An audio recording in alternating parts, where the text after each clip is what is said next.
There's been a lot of talk about A23a. It's had a somewhat unconventional life history for an iceberg. I think the most recent thing people are talking about is when it broke free of the latest structure it was stuck in, which was a rotating column, which kept it fixed in the same place. It started moving very quickly in the direction of the island of South Georgia.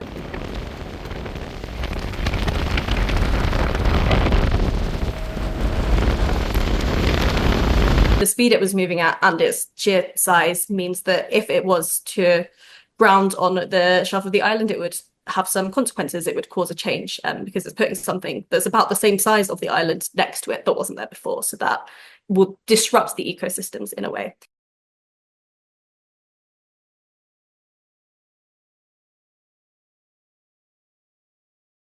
This has happened now, as of a few days ago, and fortunately, due to the timing, the consequences maybe aren't as bad as people might have expected. The breeding season of most seals and penguins is now pretty much over. So concerns that the iceberg would pose a massive obstacle to the parents being able to go and find food for the chicks and pups is less of a major concern.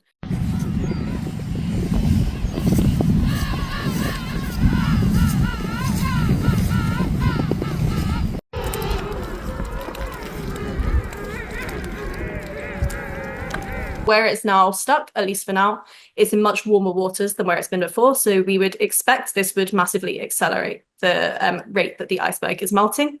And as it melts, it's likely to break off into smaller chunks and kind of shed lots of its surface area. For previous giant icebergs, once they've got stuck near South Georgia, that's been the last place that they'll be, and they would melt from there. But it's not impossible that the iceberg, with a current in the right direction, would become unstuck again and start moving. So it can be hard to tell, but it looks like this is heading towards the end for this iceberg.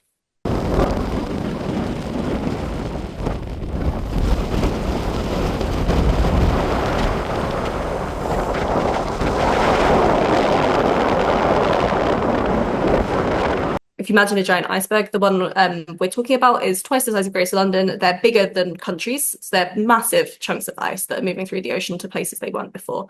So you're putting this massive expanse of a different material into a place that has not necessarily ever had that before. So you're completely changing what's going on.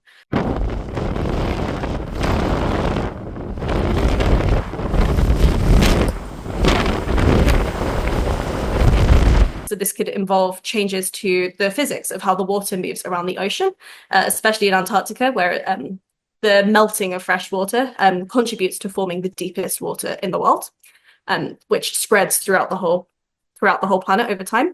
Then when the ice is melting, it isn't just water that's in the ice, but it contains all kinds of sediments and materials and different ratios of nutrients that are also being released into the water, which has a massive impact on life.